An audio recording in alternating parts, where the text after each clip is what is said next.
because there is trouble brewing it's not just brewing in real estate, in office and multifamily real estate, it is here. And in private equity, it is here. We are hearing of private credit companies, private equity and private credit companies who are being forced to take equity because companies basically would go bankrupt. They've basically run out of cash. And so I think you're going to hear more and more about that.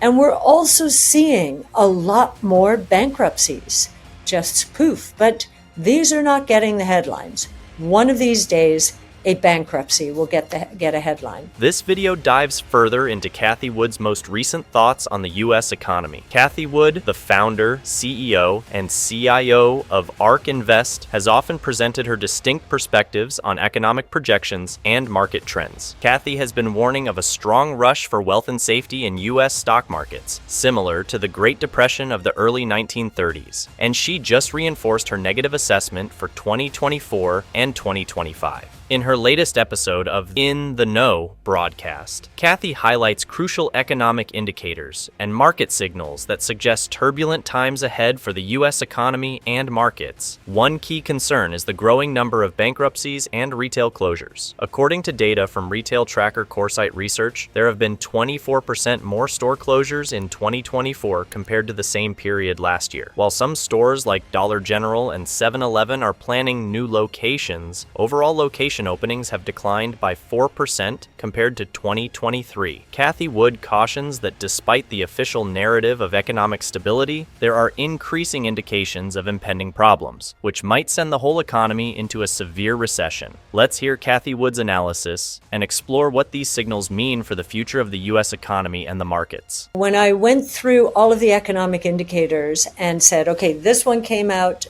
better than expected, this one worse, the ratio last month was about 3-1, almost 4-1, worse to better. So the economy, some headline numbers look fine. And one of them is the employment report that came out today. So the employment report, again, had something for everyone. Non-farm payroll employment, 272,000 person increase. That was much better than the 180,000 expected. The previous month was revised down to 165, so that was somewhat weak, but nonetheless stronger than expected. The household employment is dropped by 408,000 people. Now, what we're learning as we go through and parse through the employment, who's gaining employment? Well, foreign-born immigrants are gaining employment. Some of them legal, some of them not legal. It is native-born people in the United States who are losing their jobs. This is very clear now. Foreign-born employment is out to an all-time high. Native-born employment is down and falling. So that's very interesting to us. And it was very weak the month before at 25,000 as well. The unemployment rate, we've now got a 4 handle, 4%.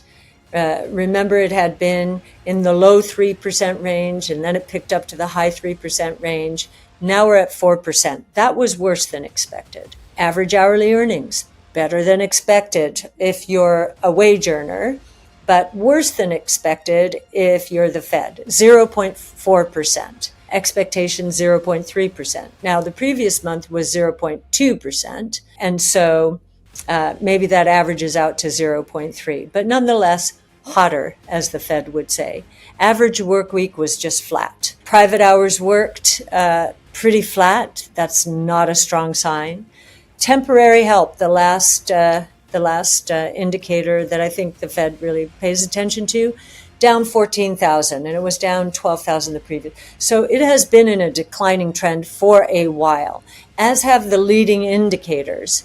I think when history is written and these data are revised, and they are usually revised after a year and then especially after 5 years, I think this rolling recession that we've been talking about will have turned into an outright recession sooner than the statistics have been representing. So, and you know what also explains that is earnings reports. Earnings reports, sure, there are some great earnings reports. Walmart has had great earnings reports. Most other retailers have, and Costco as well. Most other retailers, terrible reports. As these headline numbers come out and these headline stocks report, I think the sense that all is well. But when you dig into more earnings reports, you will see that is not true and that margins are coming down. And that we think is going to accrue to the benefit of innovation. Innovation solves problems. Technology is going to help increase productivity and keep those margins as high as possible. S&P Global Market Intelligence reported 62 new bankruptcy filings in May and 275 year-to-date filings for 2024, just slightly lower than the 277 filings recorded by the same time in 2023. Despite easier borrowing conditions, 2023 saw 637 bankruptcies, nearly matching the tumultuous 2020 and marking the third highest since 2010. Ongoing challenges with high interest rates and shifting consumer spending, particularly among lower-income Americans, suggest 2024 could be even more challenging. Additionally, Cathie examines how American politics are changing with a focus on cryptocurrency. The Financial Innovation and Technology for the 21st Century Act, FIT 21, which established a legal framework for cryptocurrencies, was just enacted by the U.S. House of Representatives. This bill divides duties between the Securities and Exchange Commission, SEC, under Gary Gensler, and the more pro-crypto commodities futures trading commission, CFTC. Cathie claims that the measure is a huge victory for the cryptocurrency sector, made even more noteworthy by the fact that 71 Democrats supported it regardless of their party affiliation. In addition, Cathie examines the ramifications for the sector going ahead of President Joe Biden's veto of the measure intended to overturn the SEC's Staff Accounting Bulletin 121. Let's hear what she has to say. I think the most interesting thing from an innovation point of view that has happened on the fiscal policy front or on the legislative front is that SAB 121 and FIT or FIT 21, both of those are crypto legislation that actually passed through the House. FIT 21 stands for Financial Innovation Technology 21, the 21st Century Act. Now, the first one was vetoed by President Biden, and he considered it. I'm going to look at my notes here. Inappropriate constraint on the SEC, which needs to put guardrails on such innovation in order to protect consumers. FIT 21 passed in the House with 76 Democrats voting for it. The SAB 121 passed in the House with 21 Democrats voting for it. This is very important. Crypto or digital assets has become a single issue vote for many people out there. And clearly, these Democrats have been getting the message because the party had been reticent to vote for anything crypto-oriented. Elizabeth Warren and Bernie Sanders and others having had such a big impact on that side of the aisle. Now, at the same time, we have former President Trump taking crypto donations and making a pledge to uphold the rights to self-custody in the digital asset realm. This is huge and reinforces the notion that this is becoming a campaign election issue. And for young people in particular, it's a very important issue. So this is progress. This is the three branches of government balancing one another out. The executive branch Okay, President Biden vetoed one of these bills. And then the judicial branch has basically said to the SEC, you are out of line in a number of cases here, very notably the Grayscale case, which ushered in the spot Bitcoin ETFs, of course.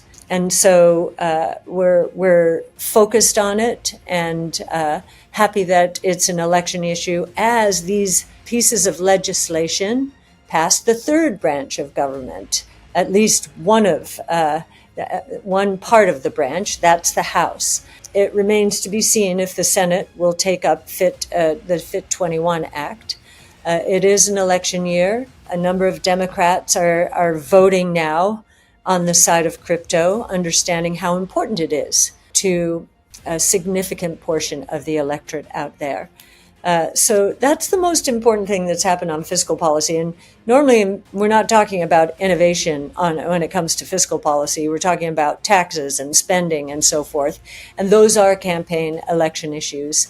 But we'll get more into those as the campaign year progresses here. Cathie Wood highlights two important laws, SAB 121 and FIT 21, Financial Innovation Technology 21, in her discussion of the noteworthy legislative developments in the Bitcoin field. She points out that although President Biden vetoed SAB 121 because to worries about SEC supervision, FIT 21 was passed by the House with support from both parties and 76 Democrats. This legislative development demonstrates how digital assets have evolved into crucial problems for a large number of people, greatly impacting political dynamics. Cathie points out that figures like Elizabeth Warren and Bernie Sanders, who have historically been cautious about crypto, are now seeing increasing support within their party, reflecting a shift in sentiment. She also mentions former President Trump's acceptance of crypto donations and his stance on digital asset custody rights, indicating that these issues are becoming central to election campaigns, particularly appealing to younger voters. She concludes by highlighting the balance of power among the three branches of government: the executive, President Biden's veto; the legislative, House passing FIT 21, and the judicial, rulings challenging SEC actions. She contends that this dynamic demonstrates how fiscal policy is changing and moving beyond traditional tax and spending problems into important areas of innovation and regulation that will likely influence debates in the coming elections. These developments will probably keep influencing public opinion and laws in the cryptocurrency industry as the year goes on. Until next time, don't forget to like, subscribe for daily videos like this,